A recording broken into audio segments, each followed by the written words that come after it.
Hello students, welcome to global online. This is Ankita Sood. Paper one preparation में आज आप सभी स्टूडेंट्स के लिए रिसर्च एप्टीट्यूड के मोस्ट इंपॉर्टेंट क्वेश्चंस की सीरीज में लेकर आई हूं।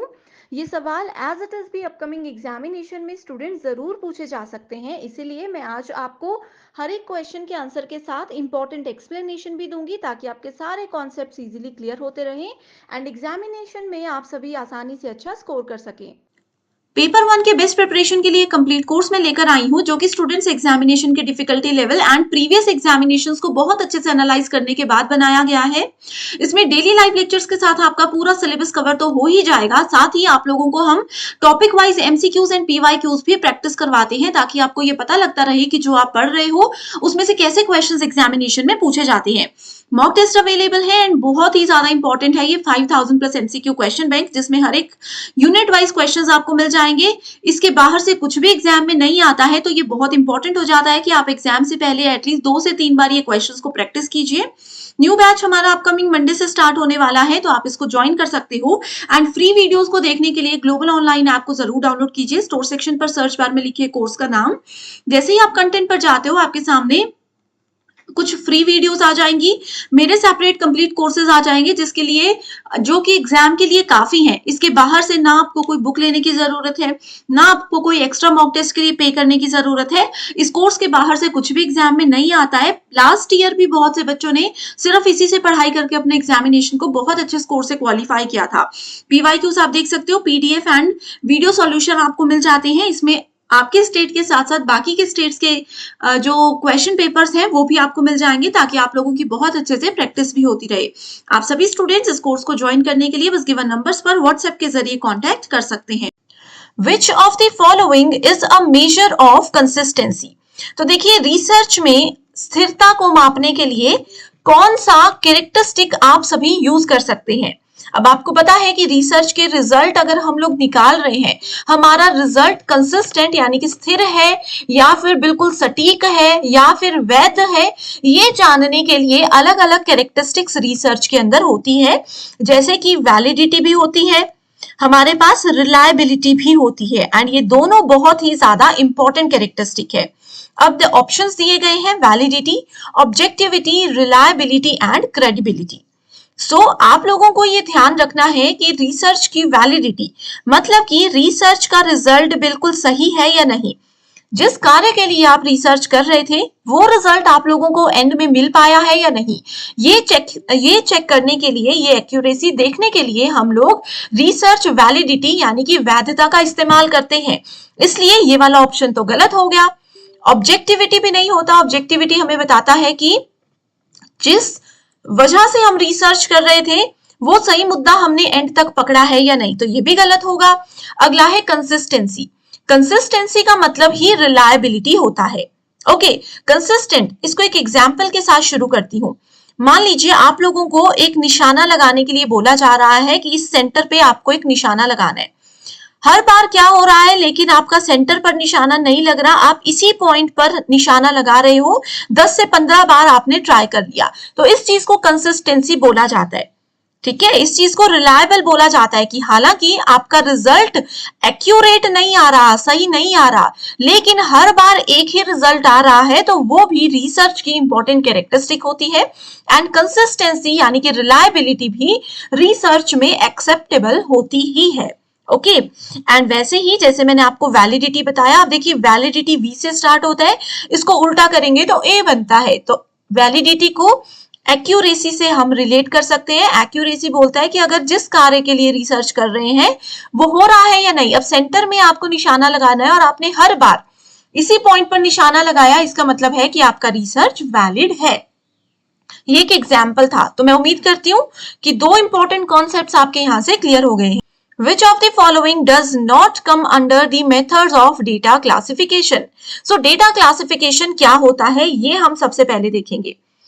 जब भी हम रिसर्च करते हैं तो आपको पता है कि रिसर्च के दौरान डेटा को क्लासिफाई करना पड़ता है, कि हमें थोड़ा सा ये बताना पड़ता है कि डेटा को हम ऑर्गेनाइज कर रहे हैं। जैसे कि न्यूमेरिकल डेटा अगर आपका होता है तो उसको अलग हम फील्ड में एंटर करते हैं। ठीक है, डिस्क्रिप्टिव डेटा होता है तो उसके लिए हम अलग फील्ड में उसको एंटर करते हैं। फॉर एग्जांपल, नंबर के लिए क्वांटिटेटिव डेटा को यूज किया जाता है। ठीक है। डिस्क्रिप्टिव रिजल्ट अगर आपके रिसर्च का आप देना चाहते हो तो उसके लिए क्वालिटेटिव रिसर्च को यूज किया जाता है। सिमिलरली अगर आप लोग नॉर्मेटिव डेटा का इस्तेमाल करते हो, मानक का यूज करते हो, तो इसमें हम क्या करते हैं, किसी पर्सन के स्कोर को मेजर कर रहे हैं, कंपेयर कर रहे हैं दूसरे के साथ। तो आपसे इस सवाल में पूछा है not come under the data classification. ठीक है, सो अभी मैंने आपको बताया कि क्वालिटेटिव भी आता है और फिर क्वांटिटेटिव भी आता है, नॉर्मेटिव भी आता है। तो इस क्वेश्चन का सही आंसर है स्पेशल डेटा यानी कि स्थानिक डेटा। ठीक है, सो स्पेशल डेटा क्या करता है? स्पेशल डेटा जैसे कि शेप है, साइज है, किसी पर्टिकुलर जगह की लोकेशन है, सर्कल का वॉल्यूम है, लेंथ है। तो रिसर्च में क्या आप किसी का वॉल्यूम लेंथ मेजर करते हैं? नहीं करते हैं। ठीक है, तो इसीलिए स्पेशल डेटा को हम रिसर्च के डेटा क्लासिफिकेशन के अंडर कंसिडर नहीं करते हैं। इसकी डेफिनेशन थोड़ी सी देख सकते हो। What is the correct format for citing a book in MLA style? तो अब आप लोग अगर एक बुक लिख रहे हो और आपको बोला जा रहा है कि आपको बुक रेफरेंस के लिए MLA स्टाइल का इस्तेमाल करना है, तो इसका क्या मतलब है? एक जो रेफरेंस स्टाइल होते हैं स्टूडेंट्स, वो हमें बताते हैं कि बुक में सबसे पहले ऑथर का नाम आएगा, बुक का नाम आएगा, पब्लिशर का नाम आएगा या फिर टाइटल आएगा। तो ऐसे अलग अलग स्टाइल्स होते हैं। जैसे एक हमारे पास APA स्टाइल भी होता है। ठीक है, तो MLA की बात की जा रही है तो सबसे पहले आपको MLA की फुल फॉर्म पता होनी चाहिए, जो है आपके लिए एक होमवर्क क्वेश्चन, जिसका आंसर या तो मुझे आप कमेंट करके बताइए, ठीक है, और फिर मैं आपको वहीं पर रिप्लाई करूंगी। अब MLA स्टाइल में सबसे पहले बोला जाता है कि ऑथर यानी कि लेखक का नाम लिखा जाएगा, उसके बाद बुक का टाइटल लिखा जाएगा कि क्या आपकी बुक का शीर्षक है, देन पब्लिशर का नाम, प्रकाशक का नाम लिखा जाएगा और कौन से वर्ष में बुक पब्लिश हो रही है वो लिखा जाएगा। तो ये स्टेप्स, ये स्टाइल्स बहुत इंपॉर्टेंट है। Reorganize the components of the IMRAD structure used in specific papers into their proper sequence. Okay, so आप लोगों के पास यहाँ पर एक सीक्वेंस दिया गया है, आपको उसको अरेंज करना है। ये क्वेश्चन स्टूडेंट्स दिसंबर एग्जाम में आया था, बट अगर आप देखोगे ध्यान से इस क्वेश्चन को देखिए, इसमें IMRAD की फुल फॉर्म पूछी गई है। वही 5 स्टेप्स यहाँ पर दिए हैं। तो I for introduction, then methodology, then result, फिर उन्हीं रिजल्ट को हम एनालाइज करते हैं एंड देन फिर उस पर डिस्कशन होता है, उस पर चर्चा होती है। तो इजी क्वेश्चन है, बस थोड़ा सा लॉजिकल आपको सोचना था। असर्शन रीजन बेस्ड क्वेश्चन है। A documentary film about historical events qualifies as a secondary source. So अगर मान लीजिए आप हिस्ट्री सब्जेक्ट के स्टूडेंट हैं, ठीक है, और आप एक डॉक्यूमेंट्री फिल्म देख रहे हो किसी इवेंट के ऊपर, तो उसको सेकेंडरी सोर्स ऑफ डेटा माना जाता है। तो क्या ये सवाल, तो क्या ये स्टेटमेंट सही है या गलत है? तो ये वाली स्टेटमेंट बिल्कुल सही है। अब यहाँ पे आपको बताती हूँ प्राइमरी सोर्स और सेकेंडरी सोर्स ऑफ डेटा क्या होता है। तो प्राइमरी सोर्स होता है वो जो कि आप खुद डेटा कलेक्ट करते हो। अगर मान लो आपको महात्मा गांधी के बारे में कुछ जानना है, तो आप लोग उन्हीं के जन्म स्थान में या फिर जहां पर लड़ाई और ये सब चीजें हुई थी वहां पर जाओगे। ठीक है, या फिर आप ये कर सकते हो, या फिर जैसे कि मान लीजिए कि कोई भी टॉपिक आपने सर्च करना है, उस पर रिसर्च आप कर रहे हो, जहां पर वो पर्टिकुलर फील्ड स्टार्ट हुई है उसी जगह पर जाकर आप खुद रिसर्च कर रहे हो, खुद डेटा कलेक्ट कर रहे हो, खुद लोगों से इंटरव्यू लेकर उसके बारे में पूछ रहे हो, तो वो डेटा कलेक्शन प्राइमरी होता है। लेकिन अगर आप कोई डॉक्यूमेंट्री फिल्म या फिर कोई बुक या गूगल सर्च करते हो जहां पर ऑलरेडी किसी और ने सर्च करके डेटा अपलोड किया है, तो वो सेकेंडरी डेटा होता है। तो ये स्टेटमेंट सत्य है। कारण क्या है? सेकेंडरी रिसोर्स प्रोवाइड इंटरप्रिटेशंस और एनालिसिस ऑफ प्राइमरी सोर्सेस। तो प्राइमरी सोर्स मैंने बताया, उसके बारे में जो भी व्याख्या या विश्लेषण होता है उसको प्रदान करने के लिए हम सेकेंडरी सोर्सेस का इस्तेमाल करते हैं। तो ये स्टेटमेंट बिल्कुल दोनों सही है और रीजन भी सही इसको जस्टिफाई कर रहा है। Grand theories of social sciences operate at what?